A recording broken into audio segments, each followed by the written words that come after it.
गंगाखेड नगरपालिकेच्या स्थायी समितीवर यशवंत सेनेचे निर्विवाद वर्चस्व। गंगाखेड नगरपालिकेच्या स्थायी समितीवर आमदार रत्नाकर गुट्टे यांच्या नेतृत्वाखालील यशवंत सेनेचे निर्विवाद वर्चस्व प्रस्थापित झाले आहे। नगर परिषदेच्या बाळासाहेब ठाकरे सभागृहात पीठासन अधिकारी तथा उपजिल्हाधिकारी जुराज डाबकर आणि सहाय्यक मुख्य अधिकारी जयवंत सोनवणे यांच्या उपस्थितीत स्थायी समिती सभापतींची निवड प्रक्रिया पार पडली।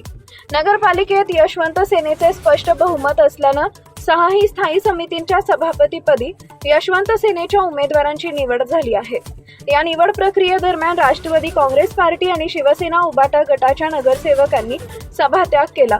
स्वच्छता व सार्वजनिक आरोग्य समितीच्या सभापतीपदी ॲडव्होकेट सय्यद अकबर, क्रीडा व सांस्कृतिक कार्य समितीच्या सभापतीपदी तबस्सुम इम्तिसार सिद्दीकी, सार्वजनिक बांधकाम समितीच्या सभापतीपदी ॲडव्होकेट शेख कलीम रहीमोद्दीन, पाणी पुरवठा व जलनिवारण समितीच्या सभापतीपदी माधुरी प्रताप मुंडे तर महिला व बाल कल्याण समितीच्या सभापतीपदी पठाण नगमा बेगम यांची निवड करण्यात आली आहे। स्थायी समिती सदस्यपदी मनीषा प्रमोद साळवे, मोहन बोडके तर राष्ट्रवादी काँग्रेस पार्टीकडून चंद्रकांत खंदारे यांची निवड झाली आहे। सध्या नगरपालिकेत यशवंत सेनेकडे 15, राष्ट्रवादी काँग्रेस पार्टीकडे 7, शिवसेना उबाटा गटाकडे 3 आणि भाजपकडे 1 नगरसेवक आहे।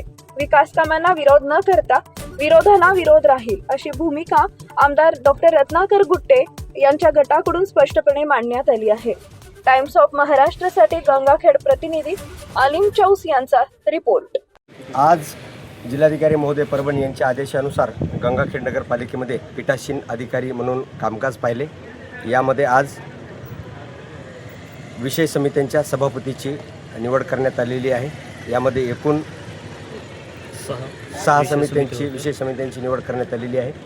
तौलनिक संख्याबळानुसार या ठिकाणी सदस्यांची निवड झालेली आहे। सर्व समित्या गठीत करण्यात आलेल्या आहेत व समित्यांच्या सभापतीची सुद्धा निवड करण्यात आलेली आहे। काही वाद झाला होता म्हणून असं सुद्धा कळते। सभागृहामध्ये निवडणुकीच्या कामकाजावेळेस कुठलाही वाद झालेला नाही। यामध्ये जे अर्ज प्राप्त झाले त्यांची नियमाप्रमाणे सदस्य आणि सभापतीमध्ये निवड करण्यात आलेली आहे। काल तुम्ही निवडणूक निर्णय अधिकारी म्हणून 22 आक्षेप दाखल झाले होते, त्यामध्ये काय निर्णय घेतलेला आहे? सर्व आक्षेपांचा नियमाप्रमाणे निर्णय घेण्यात आलेला आहे। त्याची रीतसर कॉपी आपल्याला मिळेल। कुणाचा फॉर्म वगैरे झालेला आहे? एकूण आपल्याकडे 17 अर्ज हे इनव्हॅलिड ठरलेले आहेत। त्याचा रीतसर आदेश आपण केलेला आहे। धन्यवाद।